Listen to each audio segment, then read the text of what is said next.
Once upon a hot summer's day, a little girl named Alice was dreaming under the shade of a grand old tree. Alongside her was her fluffy kitten, Dinah, who purred softly on a low branch, the perfect spot for a dreamy doze. Beneath the tree, Alice's elder sister read from a thick history book, but Alice's thoughts had already taken off on a fantastical flight, far from tales of kings and queens. She imagined a world where rabbits dressed in waistcoats and carried pocket watches. Suddenly, that whimsical world seemed to spring to life as, through a mist of daydream, Alice spotted a white rabbit darting across the grass, urgently checking a pocket watch. "Oh dear, I'm late," the rabbit muttered, trotting briskly on its hind legs. Alice exclaimed, her curiosity piqued. What could a rabbit possibly be late for?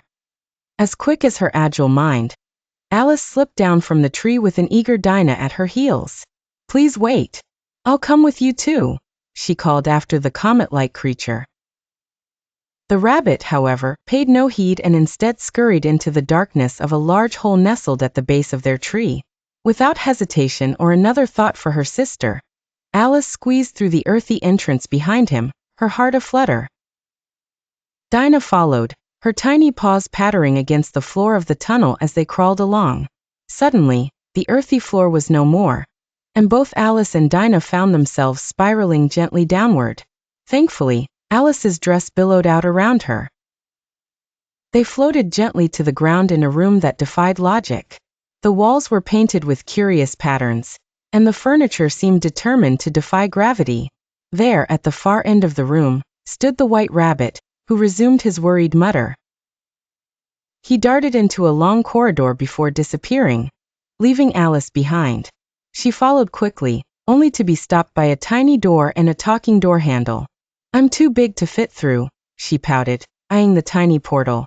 "Drink from the bottle," suggested. Alice obliged. Soon shrinking small enough to pass through, Alice plunged forward, emerging into a breathtaking landscape. Beyond the door lay a world she had never dreamed of, a vibrant forest where trees whispered secrets. Not too far ahead, the rabbit sprinted. Alice hurried after him. However, she soon stumbled upon two mirror-like chaps who appeared plump and friendly, but they both spoke at once, creating a cacophony. "Which way did the rabbit go?" questioned Alice. The twin gentlemen continued their incoherent babble. Alice chuckled, choosing a path to venture onward with instinct as her guide. Her journey took her to a quaint house where the white rabbit reappeared, dressed in glamorous attire. "Sheer madness," exclaimed he, glancing at an invisible clock. "Fetch my gloves," he commanded before vanishing yet again. Inside the house, with no gloves in sight, Alice found instead tempting biscuits that caused her to grow so large. The house itself seemed like a doll's home. Perhaps more food would reverse this, she speculated. Picking a carrot from the garden, chomping down, she watched with delight as she shrank back to her original size. Back in pursuit of the rabbit, the grass now towering above her like a canopy. She stumbled, drowsy from an unplaceable melody sent from the rustling wind. A friendly worm peeked out. "Alice, how are you?" greeted it, before transforming into a butterfly. "I want to be taller again," she sighed, and the butterfly pointed toward a mushroom with magical properties. After a bite, Alice restored her proper stature.